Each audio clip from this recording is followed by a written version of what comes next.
What's up, everybody? Welcome to Fantasy Sports Now. Today I want to talk to you about quarterbacks on the move. Some of them on the move, some of them re-signed. It's still important to know where these free agents are going. Fantasy quarterbacks are obviously one of the most important positions. Wide receivers are impacted heavily. Running backs are heavily impacted. Tight ends, the whole team is impacted by where the quarterback goes. So it's absolutely vital to know where everybody's going and what their fantasy value is. If you like, let's get that sub button hit and let's get into the content because I don't want to waste your guys' time. Number one is Dak Prescott re-signing with Dallas. This is probably the most commonly known one. Had a terrible, gruesome injury last year. I think he was well on his way to being a top, 5 fantasy quarterback. He's a dual threat that is really popular in quarterbacks now. Running, passing, he can do it all. And what I like most about Dak is that the offense around him for fantasy is amazing. You still got Zeke, you still got Cooper, you got Lamb coming out. So you got a lot of good talent surrounding him. This offense, to me, is going to be in the top 5 this year. Unfortunately for Dallas, last year it didn't happen. I think the breakout was going to happen last year, but I think it'll happen now this year as long as Dak can stay healthy, obviously. So I think that he's going to be a top 5 guy, and I think he's being projected as a top 5 guy, and I think that that's totally fair. This is kind of the wave of the future, is the dual quarterback. So moving on, we got Cam Newton. I actually really believe in Cam Newton. I like Cam Newton. I've watched him since he played at Auburn. He's a lot of fun to watch. He used to use the arm a lot more than he does these days. You can see by his total over here, 12 rushing touchdowns. That's crazy. If you span that 10 games over 16 or now 17 games, he might have scored 20 touchdowns just rushing, which is absolutely insane. How many times can you get down to the 1 yard line? I guess when you get there and you have something that works, you go with it. I obviously would love to see him pass more, get more done through the air, but I mean, if you essentially have a running back and quarterback who can throw, I like Cam Newton. I think that he's going to be a good pick. He's year 2 in New England, kind of the New England way. So I think that as a system, having you there for longer is great. So I think that I expect Cam to continue to move forward. Very good. Carson Wentz gets another chance. Not everybody in this league gets another chance like this. He has struggled to stay on the field. He has struggled to be good, honestly. He has not lived up to his potential. Nick Foles took his job for a little while, and he got hurt again. And last year he got hurt again, and he only played 12 games. But the good news is he's going to Indy, and he's going to start. So Indy has one of the best offensive lines in the league. So I think that this could be a really good fit. We will have to see how it shakes out.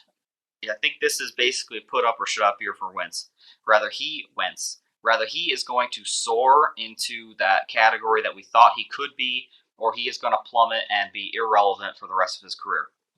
But in terms of landing spots for him, it really couldn't get any better going to Indy.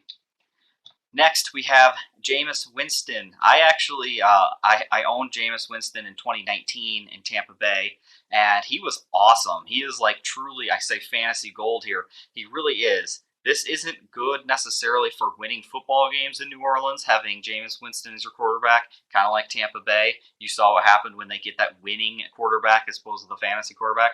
But Jameis Winston as a fantasy asset is huge. I think that if I was drafting right now, I'd say that Jameis Winston is beyond underrated. This is all assuming he actually gets the New Orleans job, which it sounds like is the case because he re-signed with New Orleans. They come out and said that he's probably ahead of Hill, which makes a lot of sense because, Winston's actually a quarterback.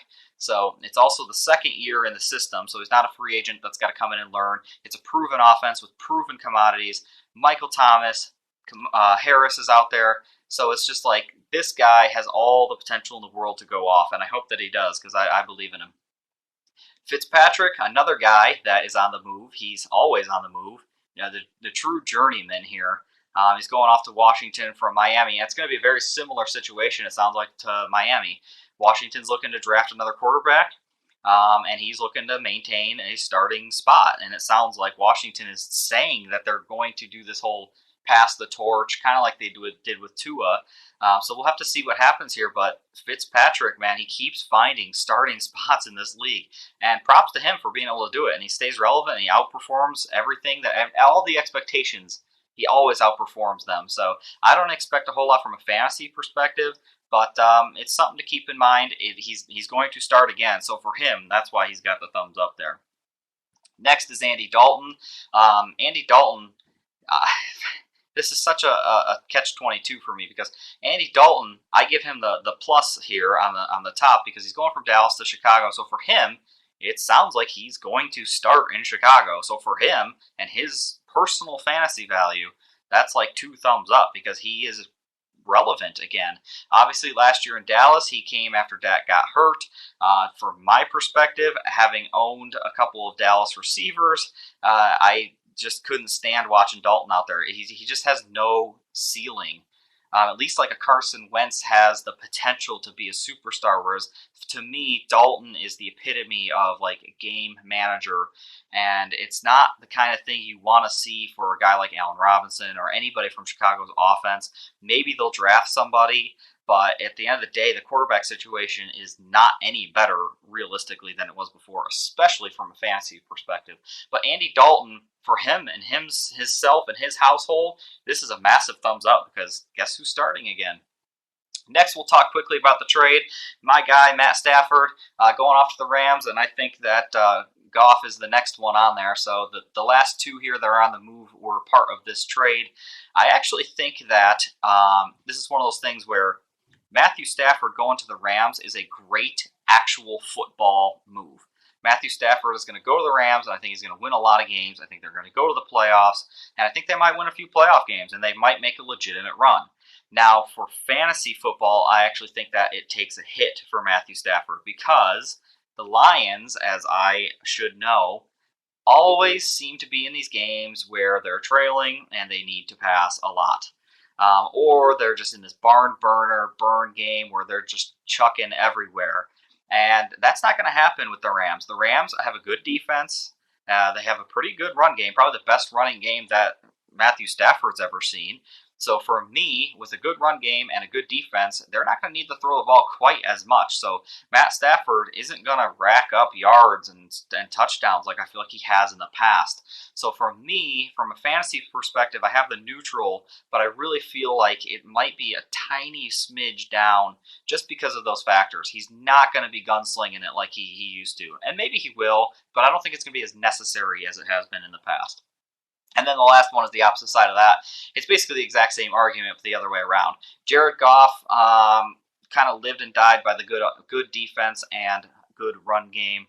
He's not a bad quarterback, and I think that in Detroit he's going to need to pass a lot more, which should probably uptick his production a little bit because they're going to be losing a lot. The Lions kind of gut everybody. Galladay's gone, Stafford's gone, Marvin Jones is gone, so they're going to have to put up points they're going to have to try to win games, and they're going to be losing. So guess who's going to be throwing the ball a lot? Jared Goff. So anyway, guys, this is the quarterbacks on the move. If you like what you saw, we got running backs, we got receivers. It's all out there. If you hit the sub button, you'll get to see it all. And next we'll do busts and all that fun stuff. See you next time.